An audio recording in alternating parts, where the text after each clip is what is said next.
Hey you! So today we are going to be talking about the Dragon Ball Super movie Broly, and oh my god, did I not think that this is going to be amazing. This is possibly one of the best Dragon Ball films I've ever seen, and there's quite a few that I really like, but what I'm very surprised at is I hate Broly, but in this film I really liked him. So I like the new revived Broly, the Broly that is a decent character compared to what we've had originally. So a few things before we start. First of all, if you want to hit the like button, the subscribe button, and the notification button, then you'll be notified that when more videos come. And this video will contain spoilers from what happened in the film. It's been out a while in the cinema, but if you weren't able to see it and you want to kind of savor it, then come back to the video later on because I will be spoiling some other stuff in it, but not all of it. So without further ado, let's get on with the review. There is a lot to kind of pack in with this review, so it's going to kind of change from my different format that I normally do, but I'm going to be talking about it at least,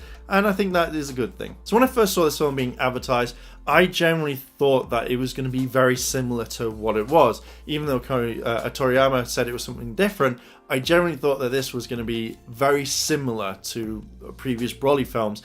But I'm so glad that it's completely different. It is definitely not the same, and I'm very happy about that. Now, I saw this in the cinemas in subbed, and I've seen this in dubbed now, and I have to say the dub is so much better than the sub. I know I'm going to get a little bit of hate for that, but I definitely think that the dub is so much better, because when I was watching it and you saw all the screaming and the rah, hearing in Japanese is fine, but when it's on a loudspeaker in the cinema stuff, it's like, ah.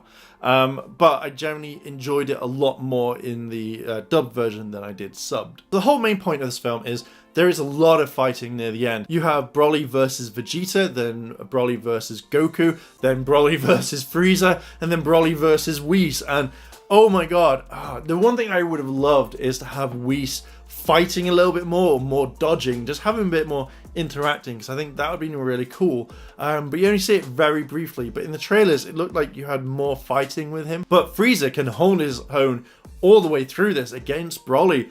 Oh my god, that was like the coolest thing. So now Frieza's kind of more powerful because of that, but I was very impressed on how long it would take for Frieza to actually be pummeled in his normal form compared to his golden form. But kind of let's talk about what is the main plot line. So first of all, it starts off with Frieza and King Cole heading to the Saiyan planet. We see that King Cole says, I don't want to be ruler anymore, I'm giving this up, I'm retiring, my son Frieza's going to be doing it, and everyone's kind of really scared about it, like, oh my god, you know, it's like, well, what are we going to do? We do see a lot more of King Vegeta. Now, obviously in past films we've not really seen that much of him, so it's kind of nice to see it, but I kept picturing All Might when Chris Sabat was voicing it.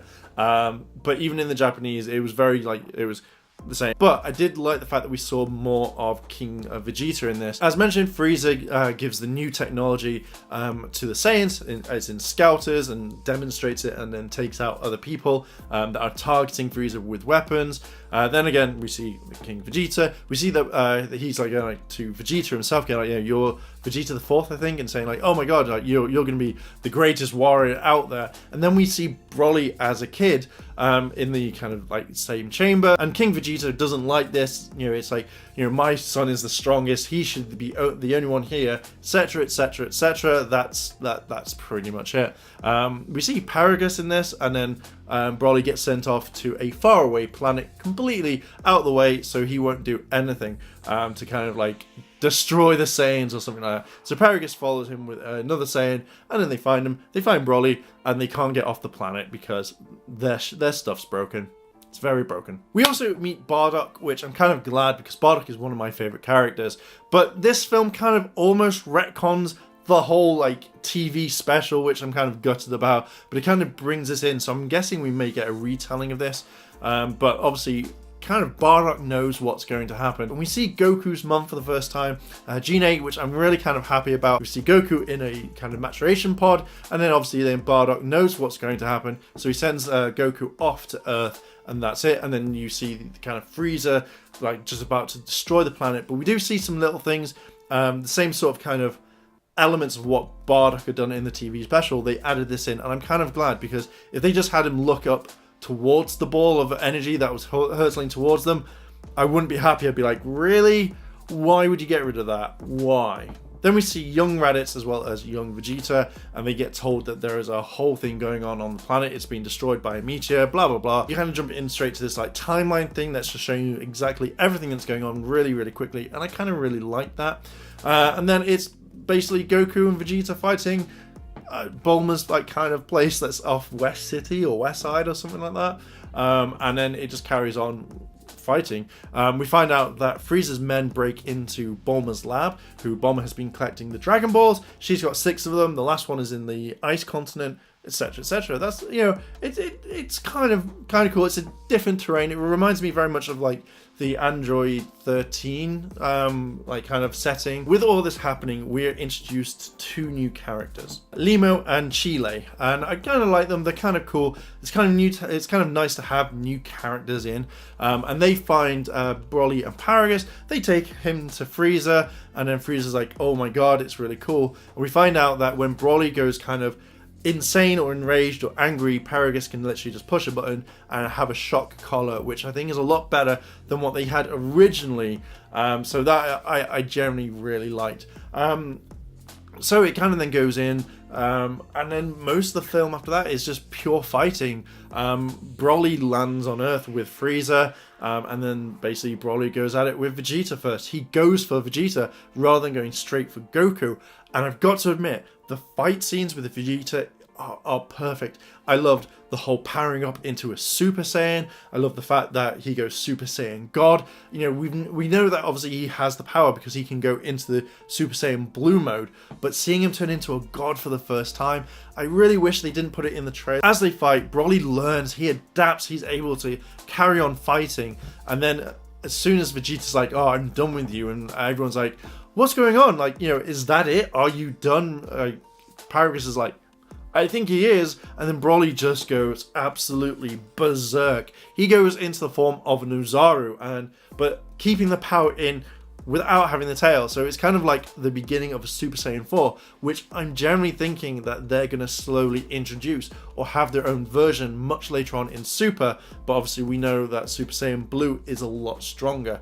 So yeah, I'm kind of really looking forward to that. Later on then we have like Goku fighting Broly, and I've got to admit, seeing Goku completely different while fighting, it's like he's enjoying himself. He's not battling or taking it very seriously. And you get to this point in the film where he kind of stops Broly in his tracks and says, "Oh, I think you're a very good person. I don't think you're evil. I don't think you're bad. I just generally think you're a good person. You know, you need to calm down and let's fight." And this just enrages Broly. So Broly just goes absolutely berserk and then turns the table on Goku and freezes him. It's an interesting thing. I generally thought this was fun. And then as soon as Goku goes Super Saiyan Blue, boom, you know, all the gloves are off. But then when we see like Goku gets beaten, like he starts talking to Piccolo, and then all of a sudden he goes Super Saiyan Blue, Goku, not Piccolo.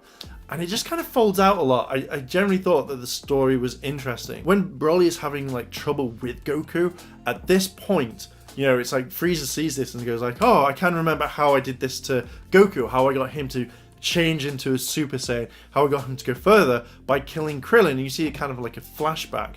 And then all of a sudden, just after that, you know, Frieza kills Paragus. He's like, "Oh," but then blames it. It's like, "Oh, Broly, look what's happened. A stray blast has killed your father. Oh no!" And this then just pushes Broly over the edge and then turns him into a Super Saiyan. And he just goes at him. He just goes straight for Goku, and that's it.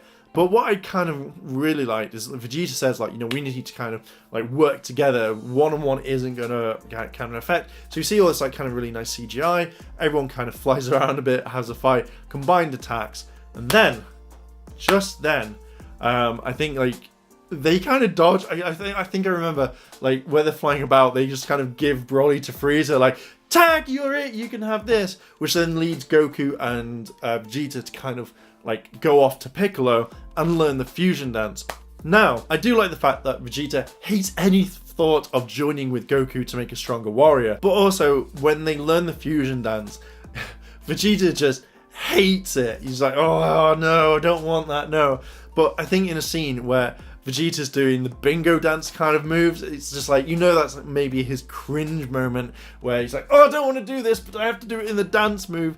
Oh, it was so much fun. You see fat Gogeta, you see skinny Gogeta. But when Frieza's fighting Broly, and obviously it takes 30 minutes to kind of wait till the power down and stuff like that, it's really cool because, as I said, Frieza can hold his own, which not many people can against that sort of power. So when Gogeta actually is formed properly, you see Whis versus Broly. Let's go, we're going all over the place. We're going all over the place. But yeah, like Gogeta just comes in and just annihilates stuff. But before he goes against Broly, he turns around to Frieza, and when Frieza's like, oh, this is not fair, he's like, well, you weren't alive when this technique was done, I'm gonna win this. And Frieza's like, no, just no. And then it turns out into an all-out fight where Gogeta is just literally beating the crap out of Broly. This is when like Chile comes in and wants to make a wish to actually save Broly, because she knows that Broly is a really good guy. Broly is this amazing person, but we know what's going to happen is, you know, he's going to die by the hands of Gogeta. So they make a wish to send Broly back to the planet that they found him on, and then that's kind of it. But with this, you get the kind of like the lowdown, the power down of the film, and it's more like they're explaining. So Broly's on the planet with his friends now. They're kind of like hanging out. Goku arrives out of nowhere. He's like, hey, you know, I want to train with you. Here's some free stuff. Here's a free house. Enjoy yourself. I want to fight Broly at times. So I'm thinking that, you know, you're going to see a lot more fights. If something big comes along, you know, Goku's going to go, I'm going to go train with Broly for a bit, you know, and then that's when Goku becomes a lot stronger, etc, etc. So you've got a lot that happens in this film. They're kind of like the moments that really stood out to me. Whew. Okay, so I'm going to kind of break everything down because this video is a little bit too long at the moment. The animation was possibly one of the best. It made me want more. I want all of Super to be done like this in the future because it felt so natural. It felt new. A lot of people complained that there were points where you couldn't tell what was going on. The animation got really bad much later on, but after rewatching it, I couldn't see a problem with it. I enjoyed it a lot more in English than I did previously, but I was able to appreciate it a lot more, and that's what I kind of really liked. Transformations felt a lot different. When you had Goku transform for the first time in the film, where he's with Vegeta and Bulma and stuff like that, and then obviously when Broly goes absolutely insane, the fighting, Vegeta turning a Super Saiyan God, and then much later on when you saw the fusion with Goku and Vegeta, you know, it felt something very different. It felt like a Yu-Gi-Oh thing. It just felt a very beautiful film. When you saw Broly, when he got enraged, when he got angry, that's what you wanted. That to me spoke, and I was like, damn, this is absolutely freaking amazing. So let's talk about the writing. The writing to me was perfect. I literally loved everything about it. I loved how they took Broly, a character that we've seen previously that was more enraged, that was angry, that didn't really have anything behind him, turn into this amazing character that made you sympathize with him more than anyone. I love the fact that he had this story of his best friend, how they would train every single day, and Paragus didn't like that, so shot his ear off. So Broly wrapped his ear around him. He's carrying dead flesh around with him. But it was that sort of story. It was pure, it was nice. And the fact is that when you saw Broly for the first time, where he's interacting with Lemo and Sheila, it felt natural. You know, it's just that whole thing of like, what's this? What are you eating? And when he enjoyed it, he's like, oh my god, this is like amazing. Oh, it just felt a nice written film that had a lot of development and made you care about the characters. That was the main thing. It was interesting when Lemo and Chile, they all became friends really quickly, and you know, obviously they didn't care about anyone else bar Broly. So when you saw him like being shocked, or the fact is that when Broly was fighting, that was it. It was like, no, we need to make sure our friend's okay. And you know that Chile fancies Broly straight away. Your main concentration is either on Goku, Vegeta, Broly, or Frieza. One thing I did like is I love the wishes. Why was Frieza collecting the Dragon Balls? Everyone, I think, speculated that he wanted to defeat Goku, or he wanted something different. It was basically he wanted to become 5 centimeters taller, and Bulma's wish was to become 5 years younger rather than 10 years, and you know, to make sure that everyone thought that she was naturally young. So you don't know how many times she's called the dragon to do this over time. So I'm hoping it's like multiple times. So in the next film, or it's like, so your wish, how long have you been doing this? She's like, oh, every like couple of years I kind of, you know, me and Shenron get together and this is it. So I kind of think that would be the main thing. But yeah, I really like the writing for this one. It felt like a very solid like story. The characters were written different. They were like, Vegeta was the same, but then you also had like Goku was very kind of at peace with himself. So I don't know if that's to do with the like Ultra Instinct. Gogeta, I think, was written to be overly too powerful. Obviously when they fused and they're doing all this like battling, like he couldn't be stopped, and this is what kind of worried me a little bit. I generally thought that he would be beaten a few times by Broly, but it just seemed that every single time like Broly would start losing and Gogeta would have the upper hand. But I still like the character. In the end, he knew he was going to win, and that blast would have vaporized Broly. The only part of the writing that I didn't like was the way that it was a cop-out. It was like, right, so now that, you know, Broly's been defeated, he's now sent to another planet. I much would have preferred Gogeta to beat Broly. That Broly was literally on the floor going, I can't move, and then literally they would walk up and go like, you know, I'm going to let you live. You know, we want to train with you much later on. Then Broly going, yeah, I kind of want to do the same. And then that's it. So it was a very kind of thing for that. But again, it kind of all panned out. And Goku going like, hey, you know, I want to train against you was very nice. I generally like that at the end. I thought it was a very nice touch to it. So what made this interesting for me? I think all of it. The characters, the animation mainly, just the way that the story progressed. It flowed really nicely. You met new characters. Gogeta was literally annihilating Broly really quickly. But then you also had the humor from where I've mentioned before, with Frieza wanting to be 5 centimeters taller, as well as like Bulma being 5 years younger. These are the things that kind of really brought it in. Yes, it did retcon a lot of stuff, I think, but for me, I really want these stories now to be retold or to add more depth in it.